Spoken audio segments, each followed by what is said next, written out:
America के राष्ट्रपति Donald Trump ने कहा कि भारत और पाकिस्तान से बातचीत करना और उन्हें कागार से वापस ले आना उनकी इतनी बड़ी सफलता है कि उसका औचित्य श्रेय उन्हें कभी नहीं मिल सकेगा। उन्होंने कहा कि दोनों देशों के बीच बहुत नफरत है, तनाव उस स्तर पर पहुंच गया था जहां अगला चरण संभवतः परमाणु इस्तेमाल था। ट्रंप ने फॉक्स न्यूज को दिए एक साक्षात्कार में कहा कि यह मेरी इतनी बड़ी सफलता है कि इसका उचित श्रेय मुझे कभी नहीं मिलेगा। वे बड़ी परमाणु शक्तियां हैं, उनमें जरा भी समानता नहीं है। वे आक्रोशित थे। पिछले कुछ दिनों में यह 7वीं बार है जब ट्रंप ने यह दावा किया है कि उन्होंने भारत और पाकिस्तान के बीच तनाव खत्म कराने में मदद की। साक्षात्कार के दौरान ट्रंप से पश्चिम एशिया की उनकी यात्रा से पहले की विदेश नीति की कुछ सफलताओं का जिक्र करते हुए पूछा गया कि क्या उन्होंने भारत और पाकिस्तान को फोन किया था। ट्रंप ने जवाब दिया, हाँ मैंने किया था। साक्षात्कार लेने वाले ने कहा कि यह एक सफलता है। इस पर ट्रंप ने कहा कि क्या आपने देखा कि यह किस दिशा में जा रहा था? यह जैसा को तैसा की तरह था।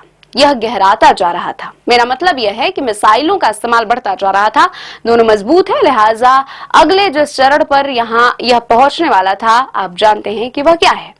साक्षात्कार लेने वाले ने पूछा कि क्या एन शब्द का मतलब न्यूक्लियर है? ट्रंप ने कहा कि एन शब्द है, यह बहुत बुरा शब्द है ना? कई मायनों में परमाणु अर्थ में इस्तेमाल किया जाने वाला एन शब्द सबसे बुरी चीज हो सकता है। मुझे लगता है कि वे बहुत करीब थे। नफरत बहुत ज्यादा थी। मैंने कहा कि हम व्यापार के बारे में बात करेंगे, हम बहुत सारा व्यापार करने जा रहे हैं। मैं व्यापार का उपयोग हिसाब बराबर करने और शांति स्थापित करने के लिए कर रहा हूं। ट्रंप ने कहा कि भारत दुनिया में सबसे ज्यादा शुल्क लगाने वाले देशों में से एक है। वे व्यापार को लगभग असंभव बना देते हैं।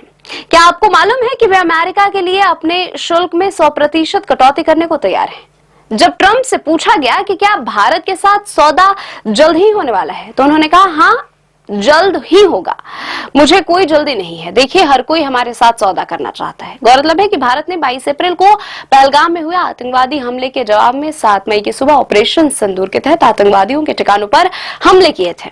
पहलगाम आतंकवादी हमले में 26 लोगों की मौत हुई थी। भारत की कार्रवाई के बाद पाकिस्तान ने 8, 9 और 10 मई को भारतीय सैन्य ठिकानों पर हमला करने का प्रयास किया। इसके बाद भारतीय सेना ने कई पाकिस्तानी सैन्य प्रतिष्ठानों पर भीषण जवाबी हमला किया।